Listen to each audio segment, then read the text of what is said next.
My name is Philip Platcher from Human Risk Management Group. Look, today I just want to talk to you about engaging subcontractors through your business. Now, if you fail to do this correctly, it could cost you thousands of dollars. So it's best that you actually do your research and get things correctly before you actually engage anyone for services. Now, under Section 175 and 176 of the Fair Work Act, it clearly states what your responsibilities are when engaging someone. Now, if you do not engage someone the correct way, you will be up for the workers' comp if that person gets injured whilst working for you under any kind of project or job. Now, how to prevent that? Now, you need to put measures in place that will stop this from happening or stop you paying out thousands of dollars. Now, some of the things that I suggest is that you make sure that you have a checklist. Now, this checklist looks at, have they got the correct ABN in place? Is it still current? Are they operating an ACN?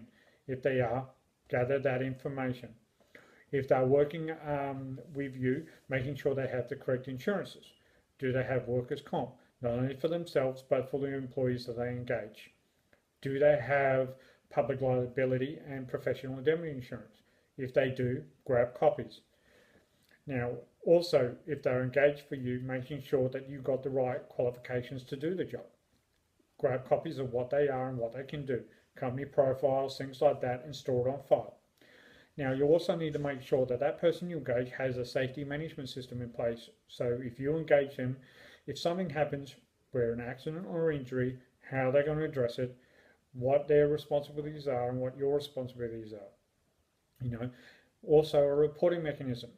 What kind of reporting mechanism are they going to put in place to ensure that you are constantly communicated if something does go wrong? And what kind of measures are going to be put in place to protect you as the business? Now, also you need to make sure that as part of this procedure, it clearly identifies what you want on the invoice. Do you want how many hours for each individual? What kind of equipment they supplied? What kind of other materials have they supplied? For example, if they're a plasterer, did they supply cement? How much was that cement per bag and what the surcharges are on top of that? You also need to make sure that it clearly states the hours that are there for everything, every person that's on the job. If there's any miscellaneous, travel, other expenses, anything that you want, you must make sure they put it on their invoices. Now, you also need to make sure that you collect evidence of all this kind of information on a regular basis. Don't just make sure that they give it to you once, especially if you're using a subcontractor for that's longer than a year. Insurances run out. If you don't make sure you monitor all those insurances that that person has given you, then you have failed to do the right thing. Now, in this, you end up losing money if you do not do this correctly.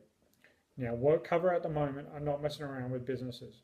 If you have failed to provide the right information, if you have failed to gather the information as required under the Act, they will prosecute you and you will lose thousands. Not only that, you will be up for the cost of the workers' comp for the person, the medical costs, and you may be up for the earnings of that person anywhere from 12 weeks all the way to 3 years until that claim settles. If you're a small business owner like myself, that will cost you thousands of dollars and it'll end up sending you bankrupt. Right? This is something that you do not want to do for yourself or your family.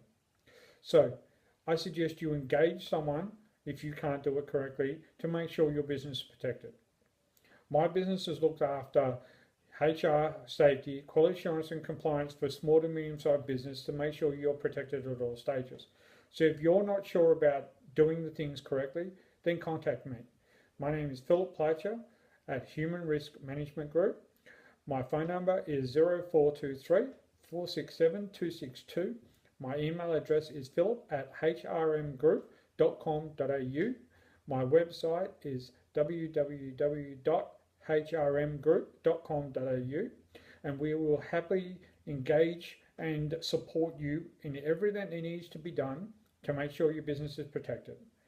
Now, I suggest you look at it either way. If you engage me or engage someone else, either way, make sure you are protected, right? Small businesses are the backbone of this economy, and I'd hate to see a small business fail simply because you haven't done your checks and balances.